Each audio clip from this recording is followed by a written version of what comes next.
నమస్తే, welcome to Y news. Anakapalli జిల్లా గోలుగొండ మండలం లింగంపేటలో శ్రీ శ్రీ నూకాలమ్మ తల్లి అమ్మవారి జాతర మహోత్సవాలు వైభవపేతంగా కొనసాగుతున్నాయి. ఇవాళ స్పీకర్ అయ్యన్న పాత్రుడు పద్మావతి దంపతులు అమ్మవారి దర్శనం చేసుకున్నారు. ఆలయ కమిటీ చైర్పర్సన్ వరలక్ష్మి, గ్రామ మహిళలు ఘన స్వాగతం పలికారు. పురోహితులు వేద మంత్రాలతో పూర్ణ కుంభంతో ఆహ్వానించారు. అయ్యన్న పాత్రుడు దంపతులు అమ్మవారికి పట్టు చీర, పసుపు, కుంకుమ సమర్పించి కుంకుమ పూజతో పాటు ప్రత్యేక పూజలు నిర్వహించారు. ఈ కార్యక్రమంలో దేవాదాయ శాఖ ఈవో దివ్యజ్యోతి, గొల్లుగొండ మండల పార్టీ అధ్యక్షుడు అడిగర్ల అప్పలనాయుడు, టీడీపీ సీనియర్ నాయకులు చిటికల సాంబమూర్తి, చిటికల తారక, వేణుగోపాల్, చోద్యం సర్పంచ్ అదపురెడ్డి గోపాలకృష్ణ, మండలంలోని పలు గ్రామాల పార్టీ ప్రెసిడెంట్లు, నాయకులు పాల్గొన్నారు. ఈరోజు గొలుగొండ మండలం ఇక్కడ లింగంపేట నూకాలమ్మ వారి గుడికి రావడం జరిగింది దర్శనార్థం. ఇక్కడ ఈ గుడి చాలా ఫేమస్. నేను చిన్నప్పటి నుంచి చూస్తున్నాను.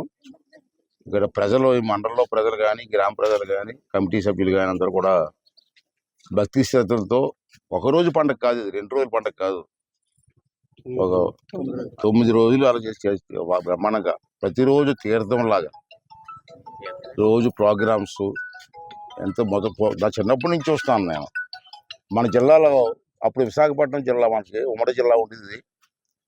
మన జిల్లాలో నాకు తెలిసి ఉప్మాక, అనకాపల్లి, లింగంపేట, తర్వాత నర్సీపట్నంలో బలిగట్టలో జరిగే తీర్థం. ఎక్కడి నుంచో కొంచెం సామాన్లు, బిందులు, ఇలా ఇన్ని షాపులు పెట్టి ఒక రోజు తీర్థంలా జరిగేది. ఇప్పుడు రాను రోజులు మారిపోయి ప్రజలకు కూడా టైం లేదు, బిజీ అయిపోయారు. బిజీ అంటే పని ఉండి కాదు, పని లేక బిజీ అయిపోయారు. సాయంత్రం అంటే ఇది పార్టీలు చేసుకోవడం తప్పించి పండగలు అంటే జాగరాలలో కూడా ఎవరు తిరగట్లేదు. పూర్వం జాగరాలంటే ఆ ఊరి జనం అంతా ఘటాల వెనకాల తిరిగేవారు. ఇవాళ ఘటాల వెనకాల తిరిగేవాళ్ళు కనపట్లేదు. అంచేత పూర్వం సాంప్రదాయం చూడండి. ఇవాళ చూసారు ఇక్కడ లింగంపేట వచ్చాం, ఎన్ని షాపులు సరదాగా. ఇక్కడ కుర్రవాళ్ళు కానీ పెద్దలందరూ కలిసి రోజుకో ప్రోగ్రాం పెట్టి సరదాగా 9 రోజులు అమ్మవారి జాతర చేసుకొని అమ్మవారి ఆశీస్సులు చూసుకుంటున్నారు. అంచేత రాబోయే రోజుల్లో మళ్ళీ ఇవన్నీ కూడా పూర్వ వైభవం రావాలి. ఉగాది చూశారు మొన్న. నేను ప్రెస్లో కూడా చెప్పాను, ప్రతి ఊర్లో కూడా రామ మందిర్లో ఉగాది చేయండి బాబు అని. కానీ ఎంతమంది చేశారు? ఉగాది చేసుకోవడానికి కూడా ప్రజలకు టైం లేదు. నూకాలం పండగ ప్రతి సంవత్సరం వస్తుంది. గ్రామదేవతల పండగలు, రేపు 6వ తారీఖు శ్రీరామనవమి. ఇప్పటికీ మీ ద్వారా మనం చేస్తాం అందరికీ. మన నర్సీపట్నం నియోజకవర్గంలో 101 పంచాయతీలు ఉన్నాయి. 101 పంచాయతీల్లో రేపు శ్రీరామనవమి చేయండి. ఏం ఖర్చు అవుతాయి మీకు? మంత్రి గారు వస్తారు, మంత్రాలు చదువుతారు, ఆ ప్రసాదం మంచి పెడతారు.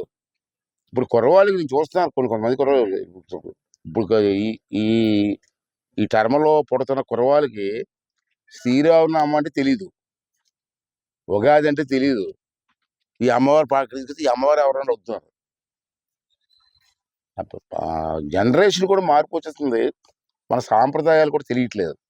అంచేత నేను కోరితే అంటే మళ్ళీ నేను బలిఘట్టంలో చూసినప్పుడు నేను చాలా ఆనందం వేసింది, నాకు చాలా సంతోషపడ్డాను. నేను బలిఘట్టంలో మళ్ళీ అది ప్రారంభించడానికి నేను ట్రై చేస్తాను. ఈ కుట్లందరూ పిలిచి బలిఘట్టంలో ఒక 5-6 రోజులు 9 రోజులు పెడదాం. పూర్వం జరిగింది, అలా తీసుకురావాలా. రేపు శ్రీరామనవమి 6వ తారీఖున ఉంది. మనందరికీ కూడా రాముడు అంటే మనందరికీ దేవుడే కదా. అంటే ప్రతి పంచాయతీలో రామ మందిరంలో శ్రీరామనామం చేసి ఆ పూజ చేస్తే ఆ గ్రామం సుభిక్షంగా ఉంటుంది, అభివృద్ధి చెందుతున్న పెద్దలు చెప్పారు. అంటే అందరూ కలిసి ఎంత అవుతుంది, అందరూ కూర్చుంటాం. దీనికి పార్టీలు ఎందుకు? ఏ పార్టీ కూడా రాముడి దగ్గర పార్టీలు ఎందుకు? మనకి కూర్చొని సరదాగా 1 గంట శ్రీరామనవమి చెయ్యాలని చెప్పి మీ ద్వారా కోరుకుంటూ, అమ్మవారి ఆశీస్సులు మన ప్రాంతానికి ఉండాలని, అలాగే నేను ఇంకా 4 సంవత్సరాలు మనకు అధికారం ఉంటుంది కాబట్టి అమ్మవారి ఆశీస్సులతో మనం ఏవైతే చేద్దాం అనుకున్నామో కార్యక్రమాలన్నీ కూడా ఎక్కడ ఆటంకం లేకుండా విజయంగా పూర్తి చేసి ప్రజలందరూ ఆశీస్సులు పొందాలని చెప్పి నేను మనస్ఫూర్తిగా కోరుకున్నాను. దానికి అమ్మవారి ఆశీస్సులు కావాలని చెప్పి మనస్ఫూర్తిగా కోరుకుంటూ, మరి కార్యక్రమం చేస్తున్న కమిటీ వాళ్ళకి, సహకరిస్తున్న ప్రజలందరికీ కూడా మనస్ఫూర్తిగా నా ధన్యవాదాలు తెలియజేసుకున్నాను.